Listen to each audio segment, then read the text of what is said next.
and welcome back to another video. I'm Brittany. I'm Steven. And today we are bringing you another installment in our Hellboy series, and we are discussing today Hellboy II, The Golden Army, directed by Guillermo del Toro.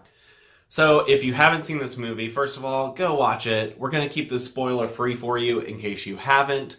But this movie, we pick back up with Hellboy, and he is continuing his work fighting paranormal creatures, and then we also have this ancient royal prince who comes back from exile in order to take his fight to the human world, involving a certain golden army, and it's Hellboy's job to stop it. As Steven said, we are keeping this spoiler-free, but we still like to discuss the beats of the plot a little bit in a non-spoilery way. I think the plot of this one, in comparison to the first one, was much more packed, jam-packed with a lot of things, but I don't think it got crammed. Like, it didn't feel too crammed as you're watching it. You just have a lot going on. And now that we've read the comics, I think that matches very well with the pace of the comics that we read, especially the comic that this storyline is loosely inspired by.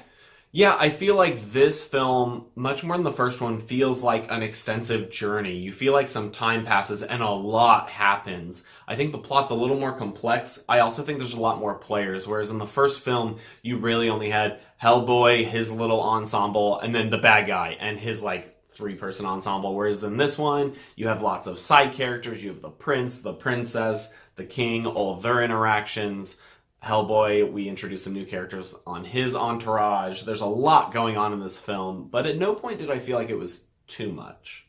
So we do have our titular character of Hellboy, played by Ron Perlman. I think he continues to do a great job on this. He is Hellboy in many ways. I will say he was written to be more of like a dick in this one, though. He's a much more unlikable character in this movie, which I don't prefer. I think that the plot details and what was happening in this movie kind of distracted from that enough to where I wasn't totally turned off by it, but I do think he is much more of an asshole in this, which I don't love. Yeah, I felt like it was a lot easier to have empathy and to be behind his character in the first film, whereas in this one, you end up liking some of the side characters even more. I do think our side characters are very good in this movie. We have returning of Doug Jones as Abe Sapien and also Selma Blair as, I can never remember her name, Liz. So that is Hellboy's, main two people. Liz and Hellboy are much more of a couple in this movie than they are in the first one, and with that comes issues. But I really liked all of their dynamics as well. I almost feel like Doug Jones' character, Abe Sapien, took a little bit more of a backseat in this. Well, maybe not. I guess. I actually disagree. I feel like he took more of a forefront. He had his own romantic subplot. It's not that he took a backseat. His role was very different in this one than the first one. True. He takes more of a leadership role in this one than the first one. So I guess that's what I meant. It's just it's different than what he was before. I definitely felt in the first film that other people felt like support for Hellboy, whereas in this film, it felt a little bit more like they were all equal members of a team. So sometimes Liz would do something, sometimes Hellboy would do something, and sometimes Abe Sapien would get in his own fights and do his own things. So I think that was actually a good thing considering how unlikable Hellboy was in this. Something we mentioned in our review for the first movie is that the villain himself was not super compelling. Some of the side minions were a little bit more. I do feel like the villain was much better in this film. It had a much richer backstory, much stronger presence on screen, and I really enjoyed the complexity to the villain in this one.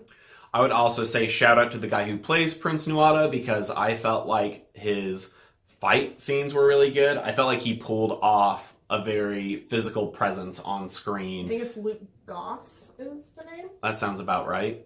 That I don't think the previous villains did. My biggest complaint about this movie is that we don't have a third. This was originally planned to be a trilogy, and this movie unfortunately came out the weekend before The Dark Knight, and The Dark Knight completely destroyed it in the box office on its second week, as well as some other scheduling details and issues that happened. There were a lot of behind-the-scenes things that prevented this third movie from happening, which is really upsetting because it would have built up to a very cool finale. You can kind of see where it's going. If you've read the comics, you know exactly where it was going and what they've been alluding to the whole time.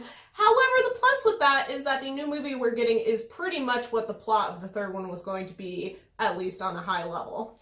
Yeah, I felt like, especially in these two Del Toro films, both the first one and the second one play so heavily on the themes of Hellboy belonging with the humans or taking his rightful place to rule over them.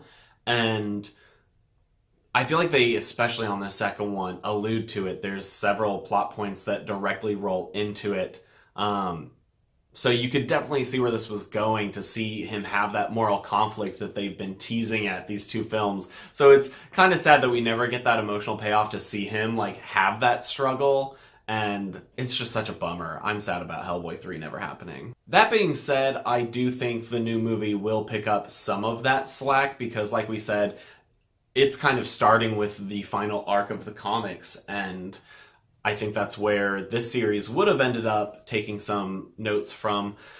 So I'm quite excited for it. It could turn out good, could turn out bad. I'm not fully sure where it will fall until release. I do know, based on some information I've read up on, is that the take with this Hellboy is a bit of a different take than Ron Perlman's portrayal and Guillermo del Toro's direction of Hellboy. So I'm interested to see how that plays out on screen. I'm going to try incredibly hard to go into this new movie without preconceived notions of what this character is beyond the comic books. I'm going to try really hard to view this as a fresh character that is not tied into the Guillermo del Toro versions. Yeah, because I definitely feel that in these two Hellboy films from Del Toro's, I think Hellboy's like a lot snarkier, has a lot more like straightforward personality, whereas comic book Hellboy is much more subdued, much more like, I'm just gonna do things, not as much I'm gonna sass my way through them. Most of what the sass you get from him is son of a in the comics. So it's almost like Guillermo del Toro's version of Hellboy is almost a little man-childish. Mm-hmm. Don't come at me in the comments for saying that. He totally is. I thought that's totally a plot point in this second film. Yeah, so I'm interested to see. I feel like he's not that in the comics, though. He's a little bit detached in the comics, I feel like. But kind of not. It's just very different than how the Guillermo del Toro version is portrayed. So I almost hope that the new one doesn't have as much of that, like, immature vibe. Yeah, almost like the Marvel snark, you know? I think that this could actually be a really strong entry if they're willing to move more towards the tone of the comics and less of the tone of the first two. I think this film, the new one, will undoubtedly get comparisons to these first two movies because most people's only experience with Hellboy are these two movies. Guilty before we read the Yeah, comics. exactly. Us a month ago was that way. So we'll see. We'll see how much it tries to set itself apart. But that wraps up our thoughts on Hellboy 2: The Golden Army, and also our thoughts on, the Guillermo del Toro duology. If you want to watch our first movie review, go check that out as well. We have a lot of different thoughts expressed in that one. But leave a like on this video if you enjoyed it, and make sure you hit that subscribe so you don't miss any more videos like our upcoming new Hellboy review. And leave your comments down below what you guys thought about this duology, if you're sad about Hellboy 3 as well, and we will see you guys on our next video.